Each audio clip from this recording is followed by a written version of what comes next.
Hello and thanks for joining. I'm your host, Jaquez, better known as Linux Lenape, and today is going to be part one of a series titled Migrating Your Data from Active Directory to Azure AD. So we're going to go over numerous of steps on how to do this from the beginning to the end, starting off with creating your own active on-premises Active Directory from the comfort of your own home on your personal machine. So without further ado, let's go ahead and get started. And just to preface this series, we're just going to go through the process of getting it set up. As far as the details that comes with the certain configurations, that's going to be a later video. For right now, we just want to get you up and running. That way you can go ahead and start getting hands-on practice on this sought-after skill in the industry right now. So without further ado, let's go ahead and get started. So the first thing you want to do, you want to come over here to your Azure portal. You want to select virtual machines. All right. Let's go over here. Let's select create. And what we're going to do here, we're going to create a virtual machine running the Windows Server 2022 operating system. All right. So first thing you want to do is select your resource group. Let's see what regions we have available to pick from. I see Germany is available. All right, so we're going to select Germany. And for those who know me personally, you guys know that I'm a big basketball fan.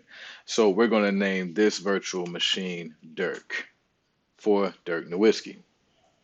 All right, now what we're going to want to do, we're going to want to select the image. So for the image, we're going to select Windows Server 2022. All right. And there are free services eligible for that particular virtual machine within Azure, but we're going to want to beef up the power a little bit. So we're going to go for two CPUs, 4 gigabytes of memory. You know what? Let's go for 8 gigabytes of memory.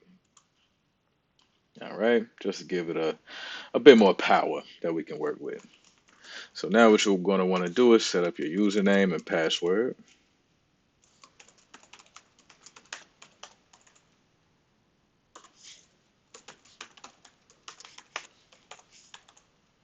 All right.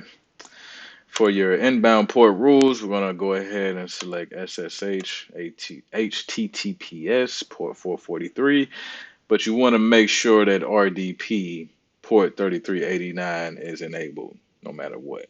All right. And like I said, we're going to leave these settings pretty much default outside of this. So we're going to review and create. All right. Let's give it a second. Okay. Looks like had a validation issue. Let's see what happened here.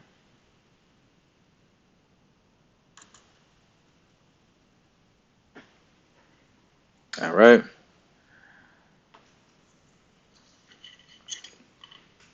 So looks like everything is ready to go. So let's go ahead and click create.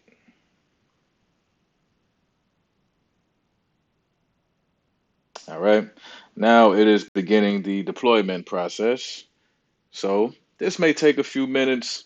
So we're going to allow it to go through the complete deployment process, and I'll check back in once it's finished.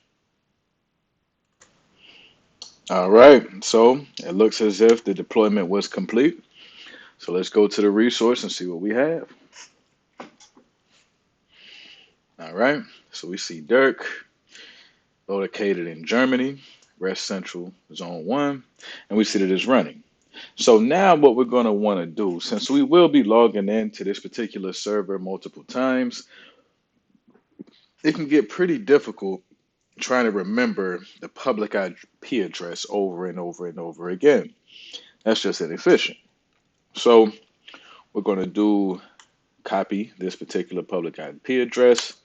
Let's come over here to our custom domain, and we're going to want to add what's called a record. All right. Let's come over here. Going to name this Dirk. So it will be dirk.jaquezingram.online. And we're going to want to paste the IP address here. Let's hit save.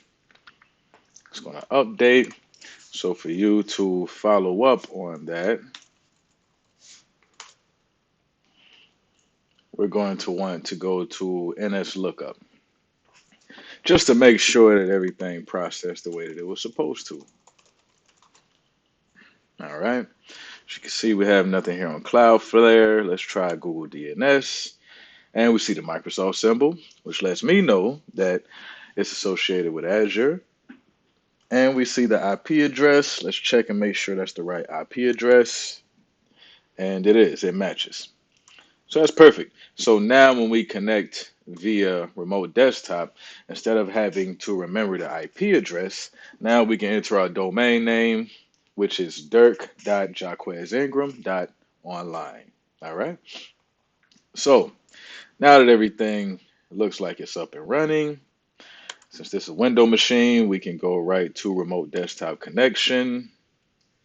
And as you can see, we have the domain name there. Let's click connect. All right. Don't ask me again. Let's click yes.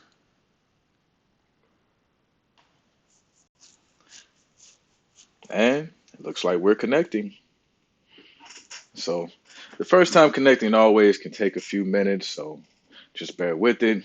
If you see a black screen for, I say 3 to 5 minutes consistently, you may want to restart your server, log back into it, and normally that does the trick. And as you can see, we're booted up. And we have Windows Server 22 booted up, as you can see. All right, so in this video, we successfully created a virtual machine in Azure based out of Germany, right? We named that virtual machine. We created a custom domain name for that virtual machine, associating it with the public IP address, and we were able to log into our virtual machine successfully.